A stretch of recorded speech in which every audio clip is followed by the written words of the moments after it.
And we're back here on the GSMC Baseball Podcast, bringing you our second segment, which is going to be talking about players traded at the trade deadline and their debuts, their team, how they're doing, what their impact will be, all that good stuff. But before we do that, I'd like to ask you again to please like and follow the show. We do get a number of questions from viewers, so to ensure that your question does get read in the air, please use the link at gsmcpodcast.net. You really does help the show, and it really does mean a lot. So thank you so much for that. And let's get back into the show for today. All right, so our second segment is, of course, going to be talking about, as I said, players who were traded at the trade deadline, going over their debuts with their new teams, how they did, what their impact will be going over in the future. So let's get into that. So first off, I wanted to start with maybe the biggest player traded at the trade deadline, which was Jack Flaherty of the Detroit Tigers getting traded to the Los Angeles Dodgers. One of the biggest buzzer beater trades that we've seen in a little while, but I predicted for a long time that Flaherty was going to be traded to the Dodgers. It just made all the sense in the world to me. Going back to LA, being from LA as an LA kid, them needing a frontline starting pitcher. So, made all the sense in the world to me. So, going over his debut, which he did make a few days ago versus Oakland, he went 6 innings pitched, giving up 5 hits, only giving up no earned runs, only 1 walk, and 7 strikeouts as well. Really, really nice start there by Flaherty for the Dodgers team. I think is going to become a very dependable starting pitcher for this Dodgers team down the line, and I think it's really been what they've needed all year. With all the pitching injuries they've had to Clayton Kershaw, to Yamamoto, to Glasnow even, to Buehler, to May, to Miller, I think that overall getting a starting pitcher like this, Jack Flaherty, who's been healthy all year, who does have some injury concerns himself, yes, but getting a frontline starting pitcher like this, who also is most likely going to be a big-time part of your core going in the future because he is from Los Angeles and grew up a Dodgers fan, is a really, really great fit. And I'm very, very excited to watch him down the stretch with this Dodgers team. And I would not be surprised if he's the reason why the Dodgers finally go far in the playoffs, which they've really been missing. Next, we're talking about maybe the second biggest player trade at the deadline, probably the biggest position player in my opinion, Isaac Paredes of the Tampa Bay Rays. Going over my timeline over social media these past few days, I now know that Isaac Paredes is probably the most underrated player in baseball.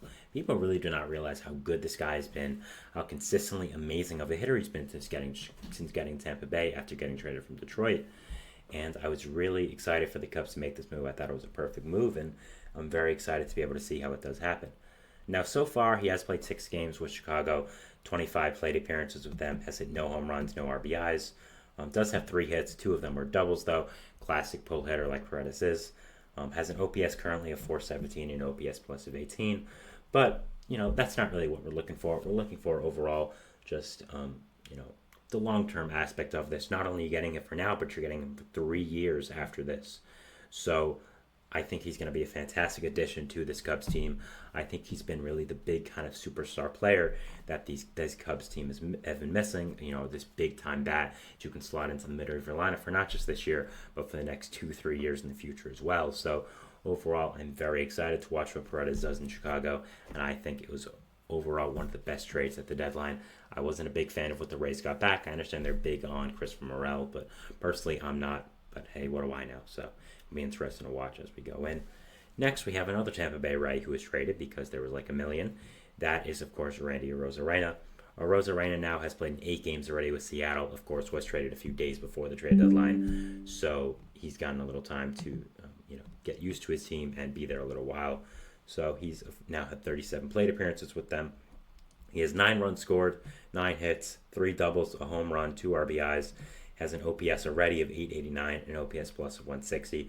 Already doing a great job there. Just led the Mariners to a series win against the Phillies in Seattle. So that was a really nice job. Of course, him and the other new addition, Justin Turner, did really well. Justin Turner hit a grand slam for them.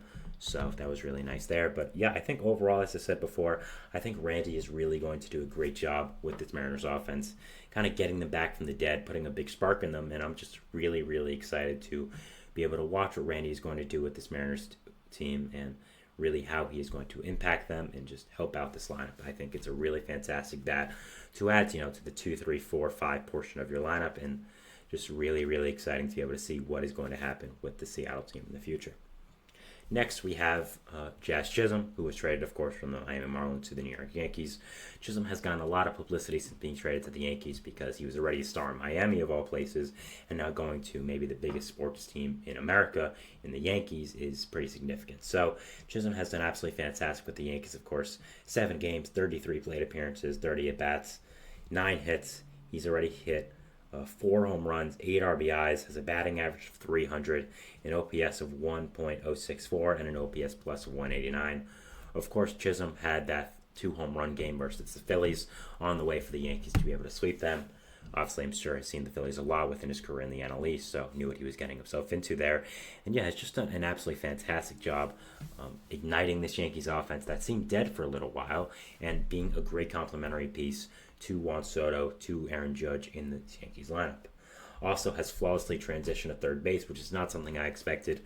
The Yankees kind of just relied on his athleticism to be able to move him to third base, once it would be clear that Gleyber Torres would not be able to move there. And that's another great thing that Chisholm has now. I mean, he has the ability now to play second, short, third, and center. You could even probably teach him the corners now, considering he's played center. So Chisholm not only has become a great hitter, but he's become a versatile defender as well, which is something that is really going to suit him in his career going into the future.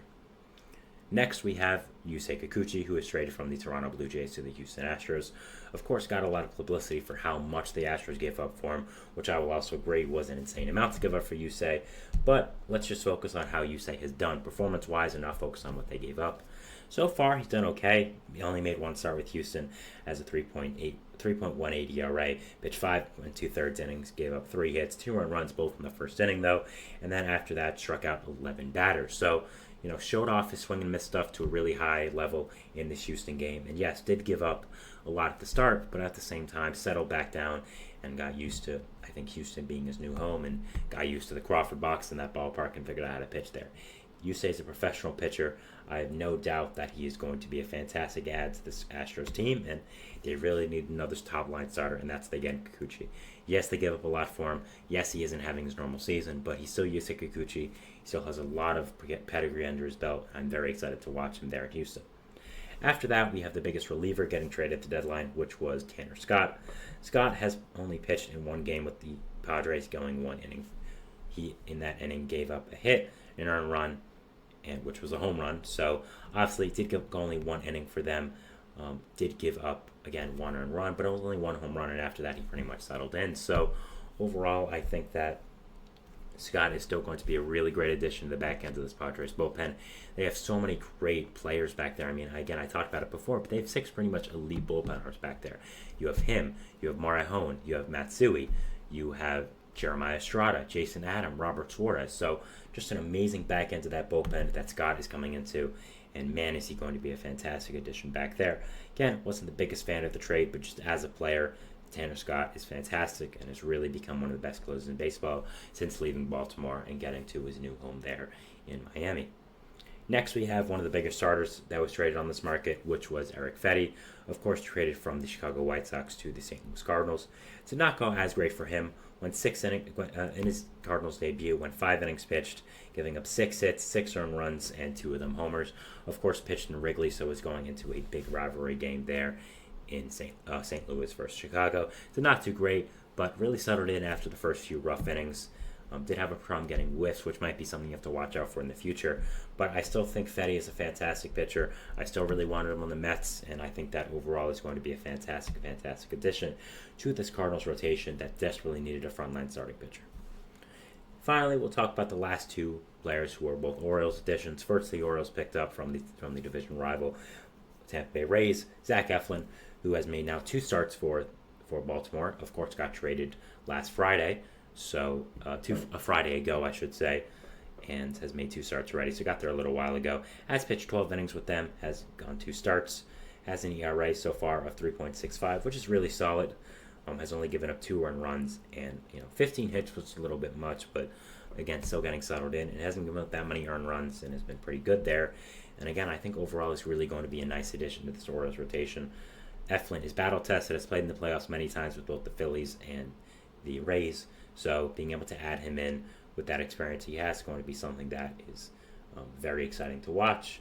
And yeah, I think that overall he was a really, really fantastic addition to this Orioles team, not just this year, but for next year as well, where he's under control. So really excited to watch that. His counterpart, Trevor Rogers, was also traded to Baltimore from a Florida team as well. He has a 10.38 ERA and 4 1/3 innings pitched in his first start for Baltimore.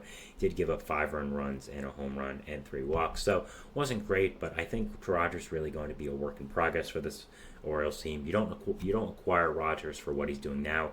You acquire him for what he can do in the future, with how well he's going to do, with how you can develop his pitches, develop him as a pitcher. So overall, I'm very excited to be able to watch what Trevor Rogers is going to do with this Orioles team and what is going to happen with him.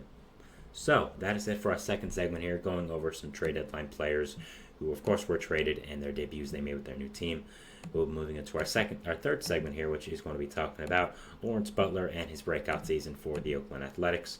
So we'll be going over that, and we'll see you after the break. So thanks, and bye. Looking for your daily fix of sports talk without having to pay for it? GSMC Sports Network is available on YouTube. Just search GSMC.